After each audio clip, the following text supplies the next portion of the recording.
ಎಲ್ಲ ನನ್ನ ಪ್ರೀತಿಯ ವೀಕ್ಷಕರಿಗೆ ನಿಮ್ಮ ರಘುರಾಮ್ ಮಾಡುವ ಆತ್ಮೀಯ ನಮಸ್ಕಾರಗಳು. ಮತ್ತು ನಿಮ್ಮ ರಘುರಾಮ್ ಬಂದಾಯಿತು ಈ ಸಿನಿಮಾ ಸರಸ್ವತಿಯಲ್ಲಿ ಡಿಸ್ಕೋ ಶಾಂತಿ ಮೇಡಮ್ ಅವರ ಜೀವನದ ಕಥೆಯನ್ನು ಹೇಳೋಕ್ಕೆ ಮತ್ತೆ ಮುಂದುವರ್ಸೋಕ್ಕೆ ಶುರು ಮಾಡಾಯಿತು. ಅವರ ಮದುವೆ ವೈವಾಹಿಕ ಜೀವನಕ್ಕೆ ಹೋಗೋಕ್ಕೆ ಮುಂಚೆ ಒಂದು ಹಾಡು ಇಡೀ ಇಂಡಿಯಾದಲ್ಲೇ ಸೆನ್ಸೇಷನ್ ಮಾಡಿದ್ದು ಡಿಸ್ಕೋ ಶಾಂತಿ ಅವ್ರದ್ದು. ನಮ್ಮ ಮೆಗಾಸ್ಟಾರ್ ಚಿರಂಜೀವಿ ಸರ್ ಜೊತೆ ಗರಾನ ಮುಗುಡು ಸಿನಿಮಾದ ಬಂಗಾರ ಕೋಳಿ ಪೆಟ್ಟ, ಆ ಹಾಡಲ್ಲಿ ಡಿಸ್ಕೋ ಶಾಂತಿ ಅವರೇ ನಮ್ಮ ಚಿರಂಜೀವಿ ಸರ್ ಜೊತೆ ಕಾಣಿಸ್ಕೊಂಡಿದ್ದು. ಆ ಹಾಡು ಸಾಕಷ್ಟು ಪ್ರಖ್ಯಾತಿಗೊಳಗಾಯಿತು. ಈ ಥರ ಹಾಡುಗಳ ಬಗ್ಗೆ ಮಾತಾಡಿದ್ರೆ ತುಂಬ ಇದೆ, ನಾನು ಹಾಗಾಗಿ ಅದು ಡೀಟೇಲ್ಸ್ಗೆ ಹೋಗ್ತಿಲ್ಲ, ಅದೆಲ್ಲ ನಿಮ್ಗೆ ಗೊತ್ತಿರುತ್ತೆ. ಗೊತ್ತಿಲ್ಲದೆ ಇರೋ ಕೆಲವು ವಿಚಾರಗಳನ್ನ ನಿಮ್ಗೆ ತಿಳಿಸೋದು ನನ್ನ ಈ ಸಿನಿಮಾ ಸರಸ್ವತಿಯ ಉದ್ದೇಶ. ಮದುವೆ ಆಗ್ತಾರೆ. ಮದುವೆ ಆದಾಗ ಶ್ರೀಹರಿ ಅವರಿಗೆ ಅವ್ರ ಪ್ರೀತಿಯಿಂದ ಅವ್ರು ಲವ್ ಮಾಡೋ ಟೈಮಿಂದನೂ ಬಾವ ಅಂತಲೇ ಕರಿತಾ ಇದ್ದಿದ್ದು. ಇವತ್ತಿಗೂ ಅವ್ರು ಕಾಲವಾಗಿದ್ದಾರೆ ಶ್ರೀಹರಿಯವರು, ಆದರೆ ಇವತ್ತಿಗೂ ಅವರು ಅದನ್ನು ಒಪ್ಪೋದಕ್ಕೆ ನಮ್ಮ ಶಾಂತಿ ಮೇಡಮ್ಮು ರೆಡಿ ಇಲ್ಲ. ಯಾಕೆಂತಂದರೆ ಅವ್ರು ನನ್ನ ಜೊತೆಗೆ ಇದ್ದಾರೆ, ನಮ್ಮ ಭಾವ ನನ್ನ ಜೊತೆಗೇ ಇದ್ದಾರೆ ಅಂತ ತುಂಬ ಅನ್ಯೋನ್ಯವಾಗಿ ಗಂಡ ಹೆಂಡತಿ ಸಂಸಾರ ಮಾಡ್ಕೊಂಡು ಹೋಗ್ತಾರೆ. ಅವ್ರು ಯಾವ ರೀತಿ ಅಂತಂದರೆ, ಒಂದು ದಿವಸ ಡಿಸ್ಕೋ ಶಾಂತಿ ಅವರ ಬರ್ಡೇ ಹಿಂದಿನ ದಿವಸ ರಾತ್ರಿ ಅಂತೆ, ಇವ್ರು ಮೇಲ್ಗಡೆ ರೂಮಲ್ಲಿದ್ದಾರೆ, ಕೆಳಗಡೆ ಶ್ರೀಹರಿಯವ್ರು ಕೂತಿದ್ದಾರೆ, ಕರೆದಿದ್ದಾರೆ ಸಡನ್ನಾಗಿ, ಬಾ ಅರ್ಜೆಂಟಾಗಿ. ಇವರು ನೈಟ್ ವೇರಲ್ಲಿದ್ದಾರೆ. ಕಾರ್ ಹತ್ತಿಸ್ಕೊಂಡು ಸೀದಾ ಒಂದು ಜ್ಯುವೆಲರಿ ಶಾಪಿಗೆ ಕರ್ಕೊಂಡು ಹೋಗಿದ್ದಾರೆ. ಅಲ್ಲಿ ಕ್ಲೋಸಿಂಗ್ ಟೈಮ್ ಅಂತೆ. ಇವರು ಹರಿ ಸರ್ನ ನೋಡಿಬಿಟ್ಟು ಓಪನ್ ಮಾಡಿದ್ದಾರೆ. ಏನು ಬೇಕು ತೊಗೊಂಡ್ರೆ ಒಂದು ಚಿಕ್ಕದೊಂದು ರಿಂಗ್ ಚೆಕ್ ಮಾಡಿದ್ದಾರೆ. ಆದರೆ ಇವ್ರು ಒಳಗಡೆ ಅಲ್ಲದು ಒಂದು ನೆಕ್ಲೆಸ್ ಇದ್ದಿದ್ದು ತುಂಬ ಆಸೆ ಪಡ್ತಾ ಇದ್ದಂತೆ.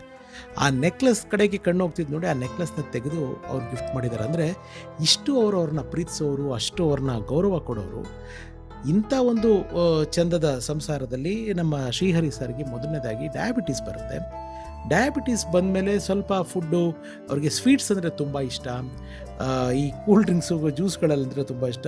ಸ್ವಲ್ಪ ಅವ್ರನ್ನ ಕಂಟ್ರೋಲ್ ಮಾಡೋದು ಕಷ್ಟ ಆಗೋದು. ಆಮೇಲೆ ಲೈಫ್ ಸ್ಟೈಲ್ ಅಂತ ಕಾಣುತ್ತೆ. ಜಾಂಡೀಸ್ ಅಟ್ಯಾಕ್ ಆಗುತ್ತೆ. ಫ್ರೀಕ್ವೆಂಟಾಗಿ ಜಾಂಡೀಸ್ ಅಟ್ಯಾಕ್ ಆಗೋಕ್ಕೆ ಸ್ಟಾರ್ಟ್ ಆಗುತ್ತೆ. ಆ ಜಾಂಡೀಸ್ ಅಟ್ಯಾಕ್ ಆದಮೇಲೆ ಅವರು ಎಷ್ಟು ಪಥ್ಯಗಳು ಮಾಡಿ, ಅದು ಜನರಲಿ ನಿಮ್ಗೆ ಗೊತ್ತಿದೆ, ಒಂದು 6 ತಿಂಗಳಿಂದ ಒಂದು ವರ್ಷದ ಕಾಲ ಬಹಳ ಪಥ್ಯದಿಂದಿರಬೇಕು. ಆಮೇಲೆ ಕೂಡ ಒಂದು 6 ತಿಂಗಳು ತುಂಬ ನಿಯಮವಾಗಿ ನಾವು ನೋಡ್ಕೋಬೇಕು ಅಂತ. ಬಟ್ ಎಲ್ಲಿ ಏನು ತಪ್ಪಾಯಿತೋ, ಕೆಲವರು ಅವರ ಜೊತೆಗಿದ್ದ ಸ್ನೇಹಿತರುಗಳ ಸಹವಾಸದಿಂದನೋ ಏನೋ ಮತ್ತೆ ಸ್ವಲ್ಪ ನಾನ್ ವೆಜ್ ತಿನ್ನೋದು, ಖಾರ ತಿನ್ನೋದು, ಈ ಥರದ್ದೆಲ್ಲನೂ ಸ್ಟಾರ್ಟ್ ಆಗಿದೆ. ಆಮೇಲೆ ಸುಧಾರಿಸ್ಕೊಂಡಿದ್ದಾರೆ. ಅಂದರೆ ಮಗಧೀರ ಸಿನಿಮಾದಲ್ಲಿ ನಿಮಗೆ ಶ್ರೀಹರಿಯವರ ಪಾತ್ರ ನಿಮಗೆ ನೆನಪಿರ್ಬೋದು. ಆ ಒಂದು ಪರ್ಸ್ನಾಲಿಟಿ, ಆ ಒಂದು ಅವರು ವಿಜೃಂಭಿಸಿದ ರೀತಿ ಹೆಂಗಿದ್ರು. ಆ್ಯಂಡ್ ನಮ್ಮ ಕನ್ನಡದಲ್ಲೂ ನಮ್ಮ ರವಿಚಂದ್ರನ್ ಅವ್ರ ಜೊತೆಗೆ ಓಪ್ರಮೇವ ಸಿನಿಮಾದಲ್ಲಿ ಒಂದು ಒಳ್ಳೆ ಪಾತ್ರನ ಮಾಡಿದ್ದಾರೆ. ಹಾಗಿದ್ದ ಶ್ರೀಹರಿ ಈ ಲಿವರ್ ಪ್ರಾಬ್ಲಮ್ ಆಗೋಕ್ಕೆ ಸ್ಟಾರ್ಟ್ ಆದಾಗಿಂದ ಶ್ರಿಂಕ್ ಆಗೋಕ್ಕೆ ಸ್ಟಾರ್ಟ್ ಆದರು. ಪಾಪ ಶಾಂತಿ ಮೇಡಮ್ ತುಂಬ ಒಳ್ಳೆ ಮಗು ಥರ ನೋಡ್ಕೊಂಡಿದ್ದಾರೆ. ಇದೇ ಟೈಮಲ್ಲಿ ಸರಿಯಾಗಿ ನಮ್ಮ ಪ್ರಭುದೇವ ಅವರು ಆರ್ ರಾಜ್ಕುಮಾರ್ ಅಂತ ಒಂದು ಹಿಂದಿ ಸಿನಿಮಾ ಡೈರೆಕ್ಟ್ ಮಾಡ್ತಾರೆ. ಆ ಸಿನಿಮಾ ಬಾಂಬೆನಲ್ಲಿ ಶೂಟಿಂಗು, ಅದನ್ನು ಆ್ಯಕ್ಟ್ ಮಾಡೋದಕ್ಕೆ ನಮ್ಮ ಶ್ರೀಹರಿ ಅವರಿಗೆ ಪಾತ್ರ ಇರುತ್ತೆ. ಬಾಂಬೆಗೆ ಹೋಗ್ತಾರೆ. ಶ್ರೀಹರಿ ಸರ್ ನಮ್ಮನ್ನು ದೈಹಿಕವಾಗಿ ಅಗಲಿದ್ದು ಅಕ್ಟೋಬರ್ 9ನೇ ತಾರೀಕು 2013. ಅಕ್ಟೋಬರ್ 8ನೇ ತಾರೀಕು ನೈಟ್ ಶೂಟ್ ಇರುತ್ತೆ. ನೈಟ್ ಶೂಟಲ್ಲಿ ಅದು 2 ದಿವಸದ ಮುಂಚೆ, ಒಂದು 6ನೇ ತಾರೀಕು 7ನೇ ತಾರೀಕಿಗೆ ಅದು ಸ್ವಲ್ಪ ಈ ಫಾರೆಸ್ಟ್ ಏರಿಯಾದಲ್ಲೆಲ್ಲೋ ಸೆಟ್ ಹಾಕಿರ್ತಾರೆ. ಸೊಳ್ಳೆ ಕಚ್ಚಿಬಿಟ್ಟು ಇವರು ಲಿವರ್ ಪ್ರಾಬ್ಲಮಿಂದ ರಿಕವರ್ ಆಗಿರ್ತಾರೆ. ಬಟ್ ಶೂಟಿಂಗ್ ಡೇಟು ಹೋಗಲೇಬೇಕು, ಹೋಗಿದ್ದಾರೆ. ಡಿಸ್ಕೋ ಶಾಂತಿ ಮೇಡಮ್ ಅವರು ಜೊತೆಗೆ ಹೋಗಿದ್ದಾರೆ. ಜೊತೆಗೆ ಹೋಗಿ ಅಲ್ಲಿ ಒಂದು ಸೊಳ್ಳೆ ಕಚ್ಚುತ್ತೆ. ಆ ಸೊಳ್ಳೆ ಕಚ್ಚಿದ ಮೇಲೆ ಅವ್ರಿಗೆ ಜ್ವರ ಬರೋದಕ್ಕೆ ಸ್ಟಾರ್ಟ್ ಆಗುತ್ತೆ. ಈ 8ನೇ ತಾರೀಕು ಶೂಟಿಂಗ್ ಮುಗಿಸ್ಕೊಂಡು ಬಂದಿದ್ದಾರೆ. ಯಾಕೋ ತುಂಬ ಕಾಲು ನೋವ್ತಿದೆ, ಯಾಕೋ ಸ್ವಲ್ಪ ಜ್ವರ ಇದೆಯಾ ನೋಡು ಅಂದರೆ 103 ಟೆಂಪ್ರೇಚರ್ ಇರುತ್ತೆ. ಅವರು ಇಳ್ಕೊಂಡಿರೋ ಹೋಟೆಲ್ ಸ್ಟಾಫ್ ಅಲ್ಲಿ ಕೆಳಗಡೆ ರಿಸೆಪ್ಷನ್ಗೆ ಫೋನ್ ಮಾಡಿದಾಗ ಡಾಕ್ಟ್ರು ಬಂದು, ಆನ್ ಕಾಲ್ ಡಾಕ್ಟ್ರು ಬಂದು ನೋಡ್ತಾರೆ. ಇಲ್ಲ, ನನ್ನ ಇಂಜೆಕ್ಷನ್ದು ಏನೂ ಇಲ್ಲ, ಪಕ್ಕದಲ್ಲೇ ಕ್ಲಿನಿಕ್ ಇದೆ. ಆ ಕ್ಲಿನಿಕ್ಗೆ ಕರ್ಕೊಂಡು ಹೋಗ್ತಾರೆ. ಶಾಂತಿ ಮೇಡಮ್ ಅವರು ನೈಟ್ ವೇರ್ಲಿದ್ದವರು ಡ್ರೆಸ್ ಚೇಂಜ್ ಮಾಡಿ ಬರೋದ್ರೊಳಗಡೆ ಅವರ ಶ್ರೀಹರಿ ಸರ್ ಮೇಕಪ್ ಮ್ಯಾನ್ ಜೊತೆಗೆ ಅವರು ಹೊರಡ್ತಾರೆ. ಹೋಗ್ತಾರೆ. ಎಷ್ಟೊತ್ತಾದರೂ ಫೋನ್ ಮಾಡಿದ್ರೆ ನೋಡಿದ್ರೆ ಇಲ್ಲ, ಏನೋ ಸ್ವಲ್ಪ ಒಂಚೂರಲ್ಲೇ ಪಕ್ಕದಲ್ಲಿ ಹಾಸ್ಪಿಟ್ಲ್ ಇದೆ, ಲೀಲಾವತಿ ಹಾಸ್ಪಿಟ್ಲ್ ಅಂತ, ಅಲ್ಲಿಗೆ ಕರ್ಕೊಂಡು ಹೋಗೋಣ. ಅಲ್ಲಿ ಕರ್ಕೊಂಡು ಹೋಗ್ತಾರೆ. ಅಷ್ಟೊತ್ತಿಗೆ ಮತ್ತೆ ಗಾಡಿ ಕಳಿಸಿ ನಮ್ಮ ಶಾಂತಿ ಮೇಡಮ್ ಅವ್ರು ಹೋಗೋ ಅಷ್ಟೊತ್ತಿಗೆ ಒಂದು 9:30 10 ಗಂಟೆ ಆಗುತ್ತೆ ಬೆಳಗ್ಗೆ. ಆರಾಮಾಗಿರ್ತಾರೆ. ಸ್ವಲ್ಪ ಜ್ವರನೂ ಒಂಚೂರು ಕಂಟ್ರೋಲಿಗೆ ಬರುತ್ತೆ. ಮಕ್ಕಳ ಜೊತೆಗೆಲ್ಲ ಫೋನಲ್ಲಿ ಮಾತಾಡಿದ್ದಾರೆ. ಈ ಆ್ಯಂಟಿಬಯೋಟಿಕ್ ಕೊಡಬೇಕು ಅಂತ ಅಲ್ಲಿನ ಒಬ್ಬರು ನರ್ಸ್ ಬಂದುಬಿಟ್ಟು ಈ IV-ಗೆ ಆ್ಯಂಟಿಬಯೋಟಿಕ್ ಕೊಡ್ತಾರೆ.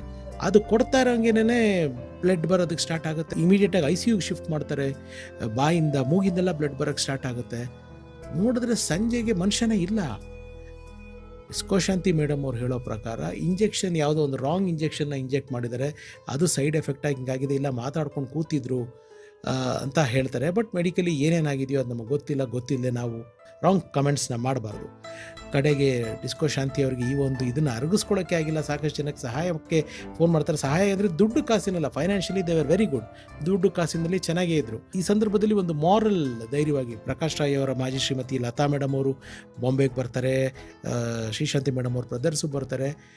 ಇವರ ಶ್ರೀಹರಿಯವರ ಕುಟುಂಬಕ್ಕೆ ಫೋನ್ ಮಾಡಿದಾಗ ಆಯಿತು ಫ್ಲೈಟ್ ಟಿಕೆಟ್ ಹಾಕಿ ಅಂತ ಹೇಳ್ತಾರಂತೆ. ಮಕ್ಳಿಗೆ ಹತ್ರ ದುಡ್ಡಿಲ್ಲ, ಇದೆಲ್ಲ ಏನೋ ತುಂಬ ಟ್ರ್ಯಾಜಿಡಿಗಳು ನಡೆದಿದೆ, ಸರಿ ಕರ್ಕೊಂಡು ಹೋಗಿ ಶ್ರೀಹರಿಯವ್ರನ್ನ ಹೈದರಾಬಾದ್ನಲ್ಲಿ ಅಲ್ಲಿ ಏನೇನು ಮಾಡಬೇಕು ಎಲ್ಲ ಕೆಲಸಗಳನ್ನ ಮಾಡ್ತಾರೆ. ಆ ಒಂದು ಡೆತ್ತು ಇವರಿಗೆ ಅರಗಿಸ್ಕೊಳ್ಳೋಕ್ಕಾಗಿಲ್ಲ.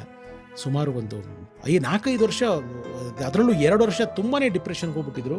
ಸ್ವಲ್ಪವಾಗಿ ಸುಧಾರಿಸ್ಕೊಂಡು ಅವರು ಇದು ಮಾಡ್ಬೋದು. ಇದು ಇನ್ನೊಂದು ಟ್ರ್ಯಾಜಿಡಿ ಏನಂತಂದರೆ, ಅವ್ರಿಗೆ ಒಂದು 3 ಜನ ಮಕ್ಕಳು.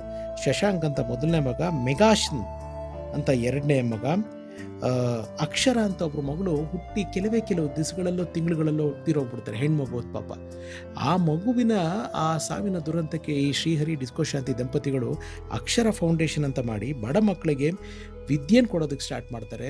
4 ಹಳ್ಳಿಗಳನ್ನ ಅವರು ಅಡಾಪ್ಟ್ ಮಾಡ್ಕೊಂಡಿದ್ದಾರೆ. ಈ ರೀತಿ ಎಲ್ಲ ಸಾಮಾಜಿಕ ಕೆಲಸಗಳಲ್ಲೂ ಅವ್ರ ಮಗಳ ಹೆಸರು ಅಕ್ಷರ ಫೌಂಡೇಶನ್ ಅನ್ನೋ ಹೆಸರಿನಲ್ಲಿ ಮಾಡೋದಕ್ಕೆ ಸ್ಟಾರ್ಟ್ ಮಾಡ್ತಾರೆ. ಸಾಕಷ್ಟು ಈ ಚಾಲೆಂಜಸ್ಗಳನ್ನ ಫೇಸ್ ಮಾಡಿ ಇವತ್ತಿಗೆ ಡಿಸ್ಕೋ ಶಾಂತಿ ಮೇಡಮ್ ಅವರ ಒಂದು ಕುಟುಂಬ ಒಂದು ಹಂತಕ್ಕೆ ಬಂದು ತಲುಪಿದೆ. ಶ್ರೀಹರಿ ಅವರಿಲ್ಲ ಅನ್ನೋ ಕೊರಗು ಇವತ್ತಿಗೂ ಅವ್ರನ್ನ ಕಾಡ್ತಾ ಇರುತ್ತೆ. ಯಾವಾಗಲೂ ಹೇಳ್ತಾ ಇರ್ತಾರೆ, ನನಗೆ ಸುಮಾರು ಸತಿ ಜಾಂಡೀಸ್ಗಳಾಗಿತ್ತು. ಆ್ಯಂಡ್ ಇಂಟ್ರೆಸ್ಟಿಂಗ್ ಆಗಿರೋ ವಿಷಯ ಅಂದರೆ, ನಮ್ಮ ಅಂಬರೀಷ್ ಅಣ್ಣಂದು ಅವ್ರಿಗೆ ಶಾಂತಿ ಮೇಡಮ್ಗೆ ಸ್ಮೋಕಿಂಗ್ ಅಭ್ಯಾಸ ಇರಲಿಲ್ವಂತೆ. ಅಂಬರೀಷ್ ಅಣ್ಣಂದು ಇಂದ್ರಜಿತ್ ಪಿಕ್ಚರ್ ನಿಮ್ಗೆ ಜ್ಞಾಪಕ ಇದ್ದರೆ ಅದರಲ್ಲೊಂದು ಒಂದು ವಿಲನ್ ಕ್ಯಾರೆಕ್ಟರ್ ಮಾಡಿದರು ಶಾಂತಿ ಮೇಡಮು. ಅದರಲ್ಲಿ ಸ್ಮೋಕ್ ಮಾಡೋ ಕ್ಯಾರೆಕ್ಟ್ರು, ಅಲ್ಲಿಂದ ಅಭ್ಯಾಸ ಸ್ಟಾರ್ಟ್ ಆಗಿದ್ದು ಅಂಟ್ಕೊಂಡ್ಬಿಟ್ಟಿತ್ತಂತೆ. ಆಮೇಲೆ ತುಂಬ ದಿವಸ ಆದಮೇಲೆ ಅದನ್ನು ನಿಲ್ಲಿಸಿದ್ರಂತೆ. ಶ್ರೀಹರಿ ಅವ್ರಿಗೆ ಡಿಸ್ಕೋ ಶಾಂತಿ ಅವರು ಇವರು ಫಸ್ಟಿಂದನೂ ಶಾಂತಿ ಮೇಡಮ್ ಅವರು ಈ ಶಾರ್ಟ್ ಡ್ರೆಸ್ಸಸ್ನ ಹಾಕ್ಕೊಂಡು, ಅಂದರೆ ಕ್ಯಾಶುವಲ್ ವೇರ್ ಆಗೂ ಕೂಡ ಹಾಕ್ಕೊಂಡು ಓಡಾಡ್ತಿದ್ದ ಅಭ್ಯಾಸ.